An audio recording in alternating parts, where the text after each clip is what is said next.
Et la révolution industrielle, on va dire le 19e, 20e siècle, c'est le dimanche à minuit, moins 1/40e de seconde. C'est-à-dire qu'à l'échelle de 7 jours d'une semaine, en 1/40e de seconde, nous sommes devenus les maîtres de la Terre. Et qu'est-ce qu'on a fait de cette Terre? Eh bien, actuellement, au moment où je vous parle, 67% des mammifères qui vivent sur la planète, c'est le bétail de l'homme. L'une des premières causes du déclin de la biodiversité, c'est l'agriculture intensive avec son cortège chimique, qui était d'une violence et qui reste d'une violence épouvantable. Chez nous, en France, chez nous, en Europe, mais ailleurs dans le monde. Bonjour et bienvenue dans cette nouvelle vidéo.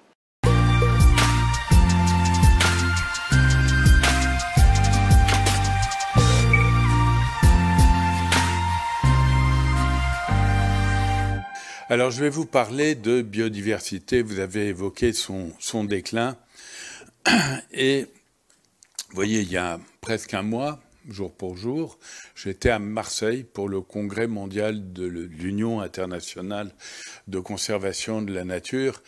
Et le président de la République a lancé cette idée, qui n'est pas nouvelle, mais il l'a dit, il faut rehausser la biodiversité au même niveau que le climat. Alors, de deux choses l'une, ou ce sont des mots de circonstance, ou les mots ont un sens.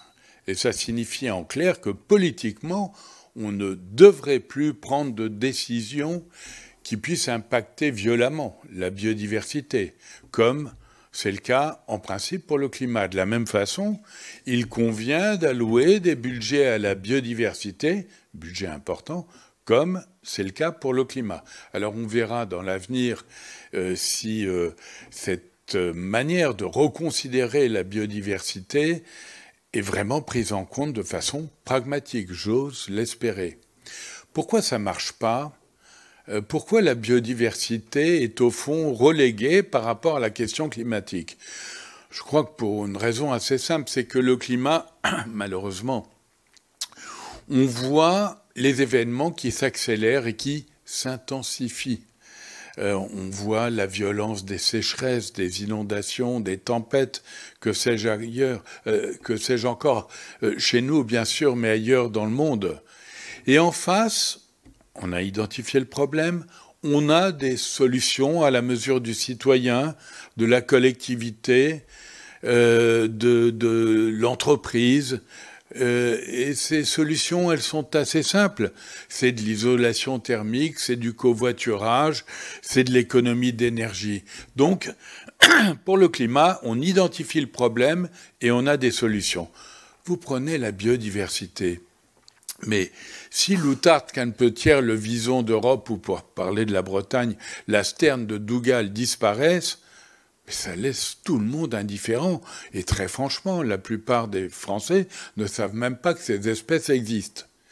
Et donc, voilà, là, il y a un problème d'identification pour la biodiversité. Et puis, par ailleurs, quelles sont les solutions ? Les solutions, c'est complexe. Je vais vous en parler.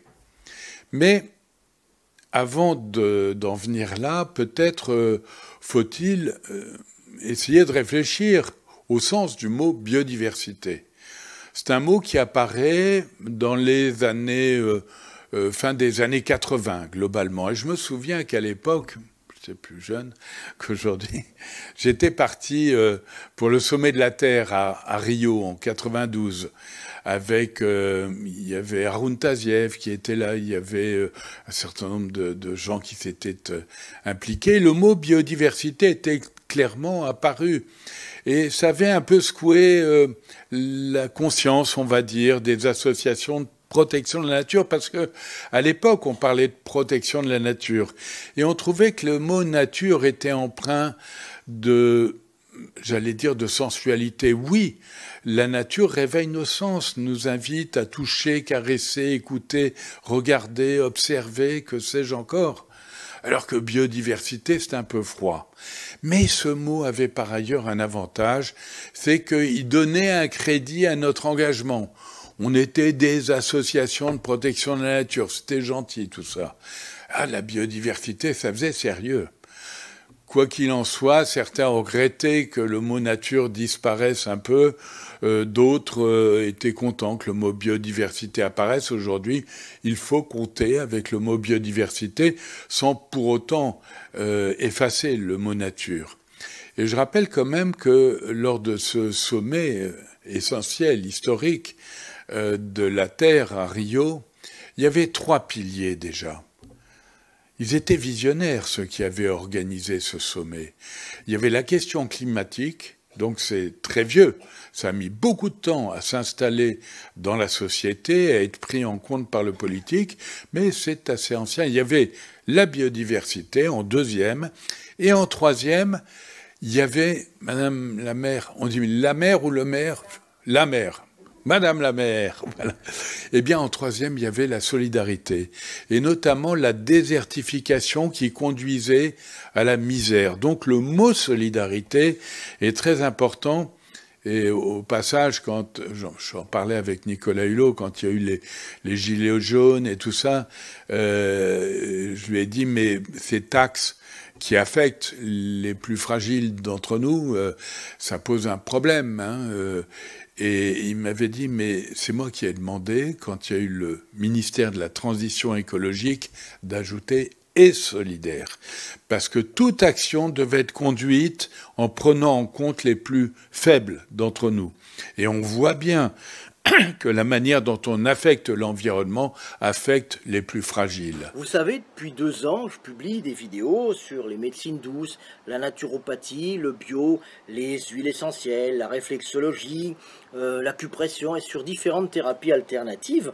Bref, sur tous les bienfaits que nous offre la nature pour être en pleine forme au quotidien.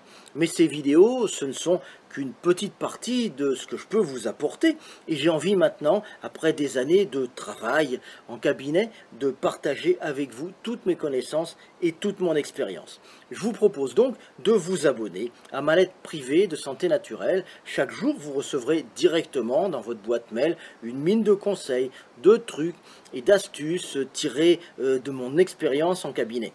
Pour vous abonner gratuitement, c'est facile, il suffit de cliquer sur le lien qui est au début de la description de cette vidéo, donc juste en dessous ou à côté, et de me laisser votre adresse mail. Et dès demain, je vous ferai parvenir votre premier exemplaire de ma lettre privée de santé naturelle. Et ce mot a disparu du ministère de la Transition au prétexte qu'il est passé maintenant, le mot solidaire est pour l'ensemble du gouvernement et des ministères. Mais c'est effectivement une chose qu'on doit garder à l'esprit. Alors quand on parle de biodiversité, de quoi on parle ? On parle du vivant, on parle des espèces, on parle de l'interaction entre elles, on parle des milieux naturels, on parle du plus petit. Je salue Monsieur Plancton, Monsieur Molo qui est dans la salle, je ne sais pas où il est, mais et on parle des éléphants.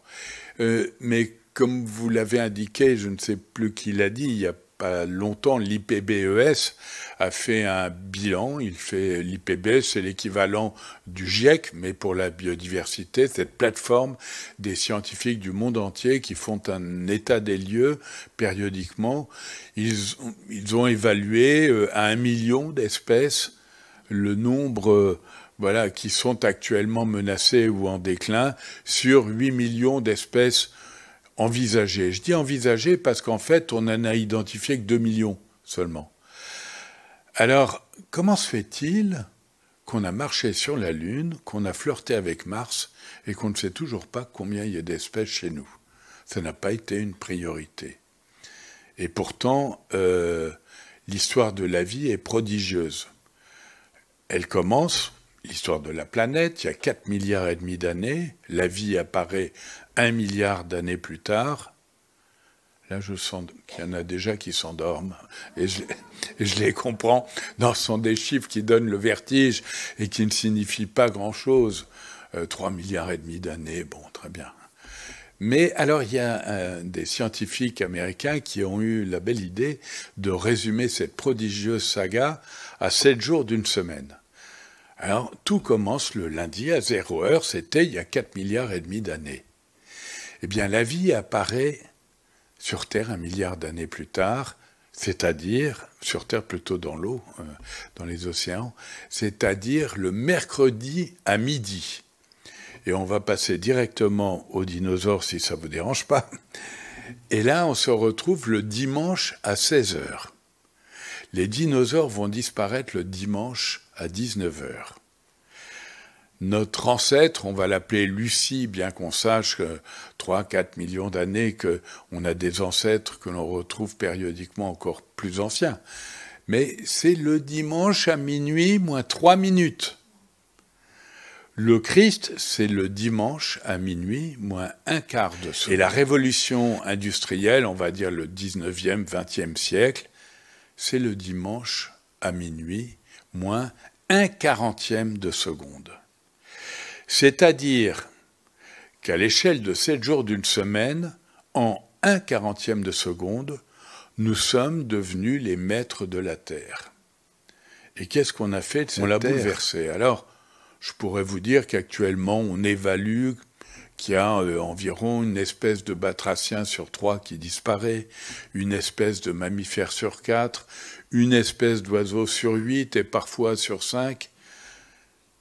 Mais là aussi, je ne sais pas si on arrive à mesurer les choses. Il y a peut-être une façon de voir la planète telle que nous l'avons faite en quelques décennies de façon plus lucide.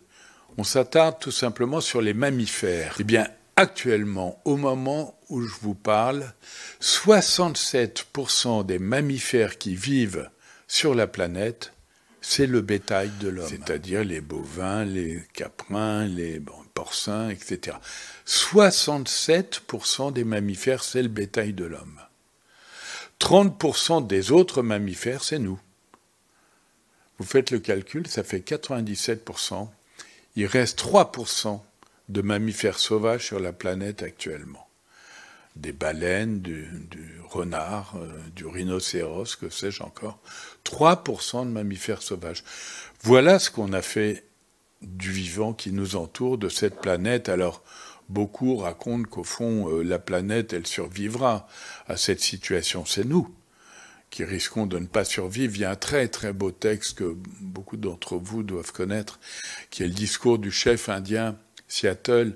On est en 1854 et il est le chef de la tribu des Suquamish et les Blancs décident de racheter ces terres. En fait, de racheter ces terres, ils vont prendre les Suquamish et les mettre dans une réserve et puis occuper l'espace. Et ce chef indien fait un très très beau discours que vous pourrez retrouver sur Internet. Et il dit nous ne sommes pas le tissu de la vie, nous ne sommes que le fil du tissu. Ce qui advient à la bête advient bientôt à l'homme. Et c'est très étonnant de voir que ce texte est tellement aujourd'hui d'actualité. Alors une fois qu'on a fait ce constat, on peut se dire, pour quelles raisons ? Les raisons, on les connaît, on les a parfaitement identifiées, vous les avez en partie évoquées. L'une des premières causes du déclin de la biodiversité, c'est l'agriculture intensive avec son cortège chimique, qui était d'une violence et qui reste d'une violence épouvantable. Chez nous, en France, chez nous, en Europe, mais ailleurs dans le monde. En Asie du Sud-Est, avec la déforestation, en Amérique du Sud également, avec déforestation pour plantation de soja, que sais-je encore. C'est la première cause avérée. C'est terrible parce qu'on fait le constat, mais on ne bouge pas vraiment. C'est ça qui est terrible. La deuxième cause, alors pour un pays comme le nôtre, mais ailleurs aussi dans le monde, c'est l'artificialisation, la manière dont le béton et l'asphalte vont ronger les espaces naturels et agricoles. En France, on est les champions des ronds-points. Bon, alors je sais qu'il en faut pour les gilets jaunes, mais ça rigole un peu, ça rigole pas toujours. Une fois, j'ai fait une conférence au ministère de l'Intérieur, je leur ai dit ça. Je dis, je sais qu'il faut des ronds-points pour les gilets jaunes, et ils n'ont pas aimé du tout. Non, mais plus sérieusement, c'est surréaliste. Vous allez en faire, Madame la maire? Non. C'était la première ville, je crois, qui interdit. Ah bon? Non, mais qu'on en fasse, et notamment pour des raisons de fonctionnalité, de sécurité, on peut l'entendre, mais c'est surréaliste. De mémoire, en France, on a plus de 50 000. On est le pays, l'un des pays d'Europe les plus artificialisés. Donc ça, c'est la deuxième cause. Et au passage, quand vous voyez le photovoltaïque, par exemple, et moi je suis pour les énergies renouvelables, évidemment, eh bien aujourd'hui, on est obligé d'enfermer les espaces où on implante du photovoltaïque, notamment dans les champs. Ça veut dire qu'on est à nouveau, on est en train de casser les trames vertes et bleues que l'on espérait construire, et c'est une forme, pour moi, d'artificialisation sur laquelle il va falloir être très attentive. Alors, il y a évidemment les espèces invasives. Je regardais les 3 ruches qui étaient là, et il y avait des frelons asiatiques là qui étaient bien en train de faire le Saint-Esprit juste avant d'aller attraper une abeille. Bon, les espèces invasives, c'est un vrai problème. Je crois qu'il faut quand même être attentif. Tout ce qui nous vient de l'extérieur n'est pas forcément à rejeter. Il y avait une espèce, par exemple, c'est l'ibis sacré. L'ibis sacré, il est né pas loin d'ici, dans le parc de Branferré, où ils avaient réussi à avoir quelques oiseaux, et puis ils les ont fait reproduire, et ils ont ouvert la cage. C'était très joli dans ce très beau parc, pour que les oiseaux nidifient, sauf que ils sont répandus un peu partout, et là, ça a commencé à poser des problèmes le jour où certains d'entre eux auraient notamment attrapé des poussins de guifettes noires et autres oiseaux fragiles, et donc arrosent sur les ibis sacrés. Ça a été très violent et inacceptable la manière dont on a traité ces oiseaux, puisque on les a tirés ou capturés notamment en pleine période de nidification, c'est-à-dire qu'on prenait des oiseaux adultes et on laissait mourir les poussins qui agonisaient, puisqu'ils n'étaient plus ravitaillés par leurs parents. C'est inacceptable. Je crois qu'il faut être très très attentif, évidemment, à l'équilibre de la nature, mais au rapport avec le vivant. Vous voyez, quand... Enfin bon, il y a donc ça, et puis il y a le réchauffement climatique. Je reviendrai sur le rapport, la souffrance et le respect qu'on doit, je pense, aux individus. Il faut, y compris les animaux sauvages. Alors donc, le dérèglement climatique, où on commence à voir les effets produits. J'ai fait, il y a pas si longtemps, un reportage au CNRS, au sud de Toulouse, où ils travaillent sur cette question. Et on voit bien qu'actuellement, il y a une progression du climat vers le nord. Hein, on l'évalue à un peu plus de 140, on va dire 150 km. Et des espèces vont suivre cette progression. Mais curieusement, les oiseaux sont c'est l'évaluation globale, hein, sont à 37 km, donc très en retard. Il n'y a que les papillons qui sont pas loin de 130 km et qui accompagnent progressivement cette montée. Mais dans la réalité, qu'est-ce qui se passe?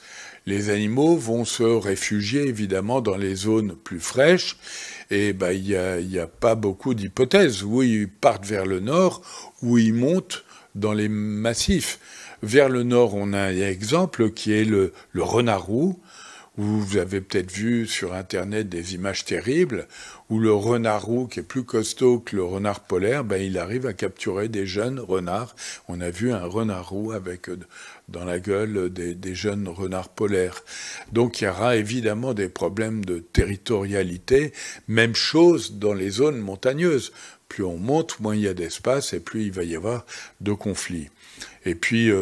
cette étude qui est conduite par le CNRS nous amène à faire des constats terribles par ailleurs. Vous prenez par exemple les tortues. Les tortues, quand elles pondent, globalement, elles pondent dans un sol qui est à 28 degrés. Et puis évidemment, ça va changer en fonction des régions, du climat, de la situation, l'hygrométrie, que sais-je encore. Eh bien, si c'est au-dessus de 26 degrés, ça donnera des femelles. Si c'est en dessous, ça donne des mâles. Mais si vous avez 2 degrés de plus, il n'y aura que des femelles. Et donc les tortues s'éteignent. Voilà, faute de pouvoir s'accoupler avec des mâles. Donc voilà quand même la perspective qu'il y a au niveau des dangers dus au climat. Voilà, cette vidéo est terminée. Si elle vous a plu, n'hésitez pas à la liker ou à la partager. Vous pouvez également poser des questions ou laisser un commentaire juste en dessous. Je vous remercie de l'avoir regardé jusqu'au bout et je vous retrouve très vite dans une nouvelle vidéo de santé naturelle. À bientôt, bye bye.